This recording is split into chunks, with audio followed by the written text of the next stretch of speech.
अस्सलाम वालेकुम क्लास 9। आज हम एक्सरसाइज 7.1 का क्वेश्चन नंबर 9 सॉल्व करेंगे। Find as such that the points A B C are the vertices of a right angle triangle with a right angle at the vertex A. जो question number 9 है वो बिल्कुल same question number 6 की तरह है। उसमें भी हमें 3 वर्टिसेस गिवन थी और उन्होंने ये भी कह दिया था कि जो वर्टेक्स है राइट एंगल वर्टेक्स है वो ए पे है।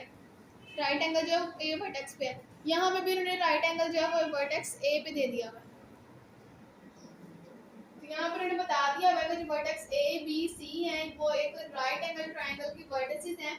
तो इसका मतलब ये पाइथागोरस थ्योरम को सेटिस्फाई कर रही है।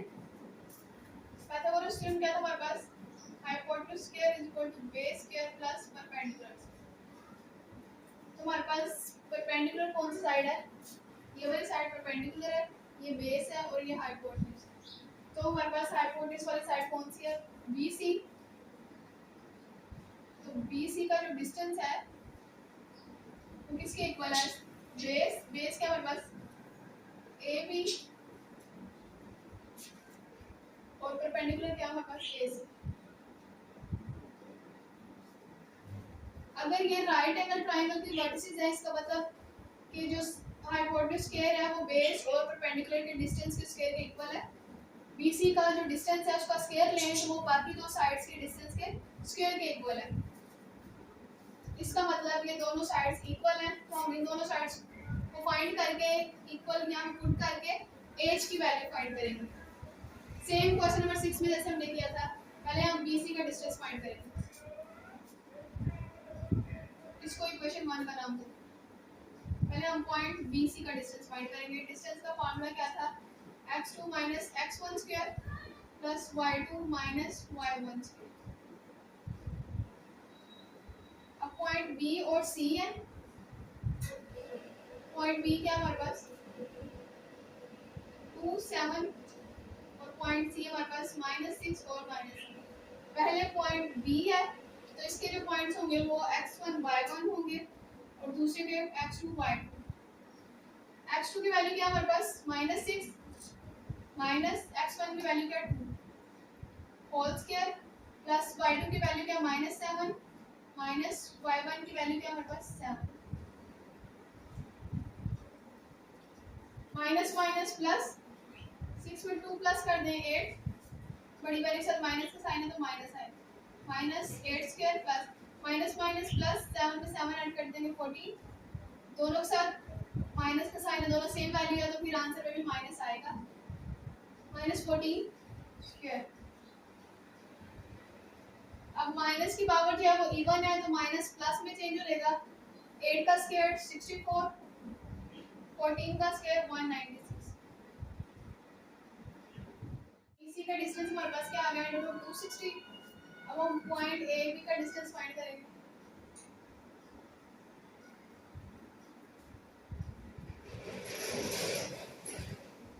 x2 minus x1 square plus y2 minus y1। अब पॉइंट A और B का डिस्टेंस फाइंड करना है। तो पॉइंट A जो है उसके जो पॉइंट्स होंगे वो x1 y1 और पॉइंट B के x2 y2 होंगे। अब इनकी वैल्यूज पुट करेंगे।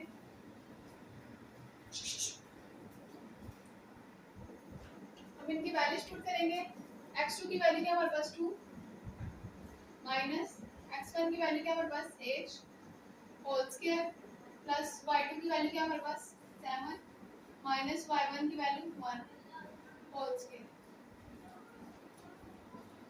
अब यहाँ पे भी a माइनस b के होल स्क्वायर का फार्मूला अप्लाई हो रहा है क्योंकि 2 में से h माइनस नहीं हो सकता, तो इसलिए ये a की वैल्यू होगी और ये b की वैल्यू। तो यहाँ पे हम फार्मूला अप्लाई करेंगे a माइनस b के होल स्क्वायर का।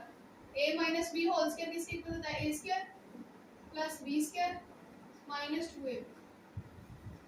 यहाँ पे हम फार्मूला अप्लाई करेंगे।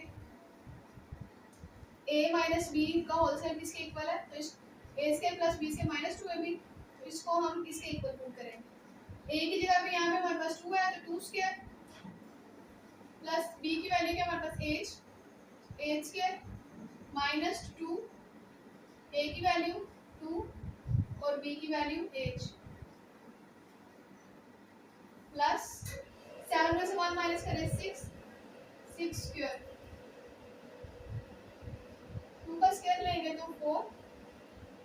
H square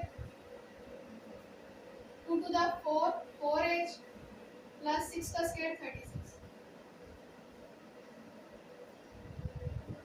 H square minus 4h। अब कांस्टेंट जो है वो कांस्टेंट के साथ प्लस माइनस हो सकता है। 36 प्लस 4 40। हमारे पास ए बी का भी डिस्टेंस आ गया under root H square minus 4h plus 40। अब हम ए सी का डिस्टेंस फाइंड करेंगे।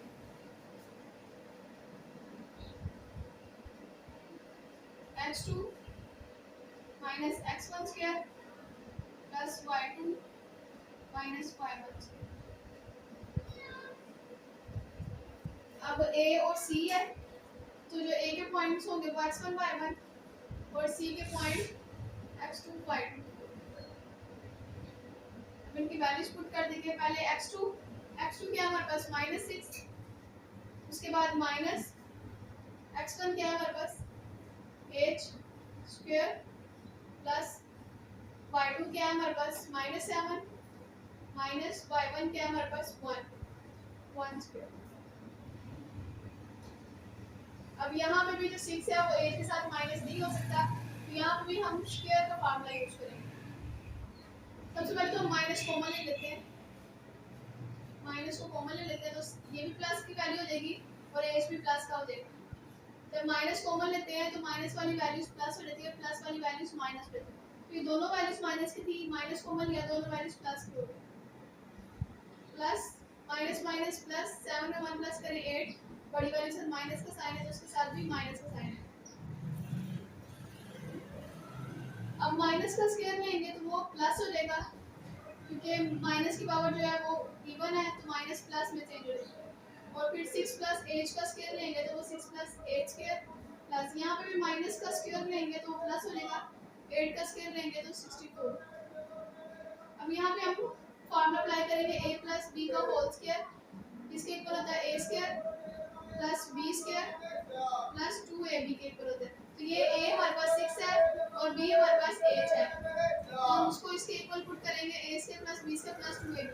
a का स्क्वायर है इसका मतलब 6 स्क्वायर, b स्क्वायर है इसका मतलब 8 स्क्वायर प्लस 2, a की जगह पे 6 और b की जगह पे h पुट करेंगे प्लस 64।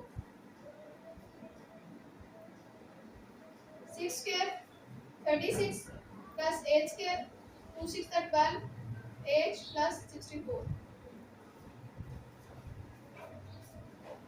की वैल्यू पुट करेंगे और हम h की वैल्यू फाइंड करेंगे। BC का डिस्टेंस क्या आया था हमारे पास under root 260 square is equal to AB का डिस्टेंस क्या आया हमारे पास h square minus 4h plus 40 whole square plus AC का डिस्टेंस क्या आया हमारे पास 36 plus h square plus 12h plus 64 इसका स्क्वायर। अब इन सब का स्क्वायर जो है वो के साथ कैंसिल हो जाएगा, हमारे पास वैल्यू आ जाएगी 260 equal to h square minus 4h plus 40 plus 36 plus h square plus 12h plus 64। अब h स्क्वायर वाली वैल्यू को h स्क्वायर के साथ सॉल्व करेंगे, h वाली वैल्यू को h के साथ और कांस्टेंट वाली वैल्यू को कांस्टेंट वाली वैल्यू के साथ सॉल्व करेंगे। अब ये h स्क्वायर और ये h स्क्वायर है, दोनों को ऐड कर लेंगे 1h square plus 1h square. जब वेरिएबल ऐड होते हैं उनके सिर्फ कोएफिशिएंट को ऐड करते हैं, तो 1 प्लस 1 2h स्क्वायर। अब उसके बाद h वाली वैल्यूज को सॉल्व करेंगे, -4 और प्लस 12 -4 प्लस 12 प्लस माइनस -12 में से 4 माइनस कर दें 8, बड़ी वैल्यू 12 है, साथ प्लस का साइन है तो इसके साथ भी प्लस का साइन है प्लस 8h। अब उसके बाद हम इन कांस्टेंट को ऐड कर लेंगे 40 36 और 64 को ऐड कर लेंगे। तो 40 36 और 64 इन चारों को ऐड कर लेंगे तो हमारे पास 140 आएगा।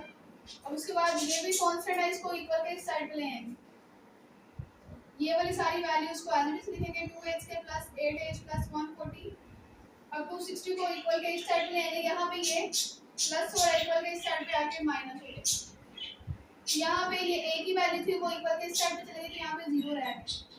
0 is equal to 2 h square plus 8 h। अब 140 में से 260 माइनस कर देंगे क्योंकि प्लस माइनस माइनस 260 में से 140 माइनस कर देंगे। 120 बड़ी वाली से माइनस के साथ यहाँ पे माइनस है। अब उसके बाद हम इसको फैक्टराइज कर लेते हैं। अब इसको हम फैक्टराइज कर लेते हैं। तो फैक्टराइज करने ऐसे भी आप फैक्टराइज कर सकते हैं या फिर आप इसको 2 पे डिवाइड कर लें ताकि वैल्यूज छोटी हो जाए, आप इजीली इसको सॉल्व कर सकें। Divided by 2 on both side, दोनों साइड्स पे हम 2 से डिवाइड करेंगे। 0 divided by 2 is equal to हर वैल्यू को 2 के साथ डिवाइड करना है। 8h divided by 2 minus 120 divided by 2।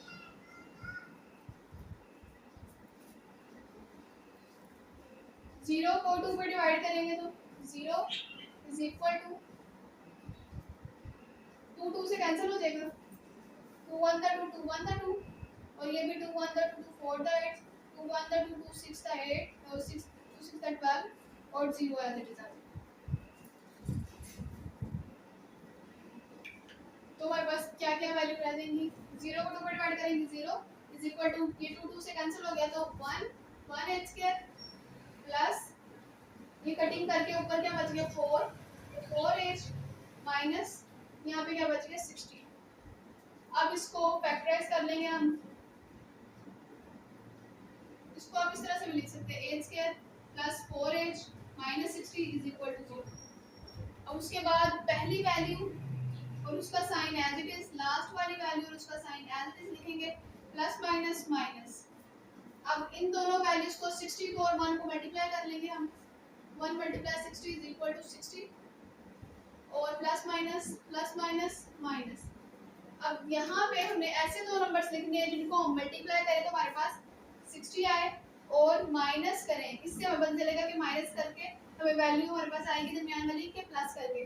तो माइनस करें तो हमारे पास 4 आना चाहिए, मल्टीप्लाई करें तो 60 आए, माइनस करें तो 4 आना चाहिए। तो अगर हम 10 को 6 से मल्टीप्लाई करें तो 60 आ जाएगा और 10 में 6 माइनस कर देंगे तो हमारे पास 4 आ जाएगा। तो इसका मतलब 10 और 6 ऐसे दो नंबर्स हैं, ये बल्कि रिक्वायर्ड नंबर है हमारे जिनको मल्टीप्लाई करेंगे हमारे पास 60 आ जाएगा, माइनस करेंगे तो ये दरमियान वाली वैल्यू 4 आ जाएगी। अब ऑपोजिट साइन है तो फिर हम ये वाली वैल्यू का साइन देखेंगे, इसके साथ प्लस का साइन है तो जो बड़ी वाली वैल्यू होगी उसको प्लस वाले साइन के साथ देखेंगे। और 6h, इन दोनों में से h कॉमन आ रहा है, h कॉमन ले लेंगे। इसके पास 2h थे, एक कॉमन चला गया, एक रह जाएगा प्लस इसके पास एक ही था वो कॉमन चला गया, 10 रह गया। अब यहाँ पे हमें दोनों वैल्यूज ये प्लस में चाहिए क्योंकि ये दोनों वैल्यूज प्लस में यहाँ पे सेम वैल्यू आनी चाहिए। तो दोनों वैल्यूज हमें प्लस में चाहिए तो माइनस कॉमन लेंगे। उसके बाद वेरिएबल कॉमन नहीं आ रहा, कांस्टेंट 6 कॉमन आ रहा है क्योंकि 6 के टेबल में 60 आता है इसलिए हम 6 कॉमन लेंगे। उसके बाद -6 ये कॉमन चला गया, h रह गया। अब माइनस कॉमन लिया तो माइनस वाली वैल्यू प्लस हो जाएगी। 6 के टेबल में 60 कहाँ पे आता है 10 पे क्योंकि 6 10 का 60 इज इक्वल टू 0। अब ये दोनों फैक्टर सेम आने चाहिए थे, तो ये दोनों वैल्यू सेम आ गई है तो इसको एक दफा लिख लेंगे h प्लस 10 और ये साइड वाली वैल्यू को एक दफा लिख लेंगे h minus 6 is equal to 0।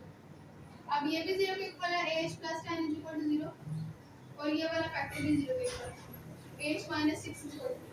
यहाँ से भी h की वैल्यू फाइंड करेंगे, वहाँ से भी यहाँ पे 10 प्लस हो रहा है इक्वल के साइड पे जाएगा माइनस हो जाएगा, 0 माइनस 10 माइनस 10। यहाँ से भी h की वैल्यू फाइंड करेंगे, 6 यहाँ पे माइनस हो रहा है इक्वल के साइड पे प्लस हो जाएगा, 0 प्लस 6 6। तो h की वैल्यू हमारे पास आ गई है 6 और -10।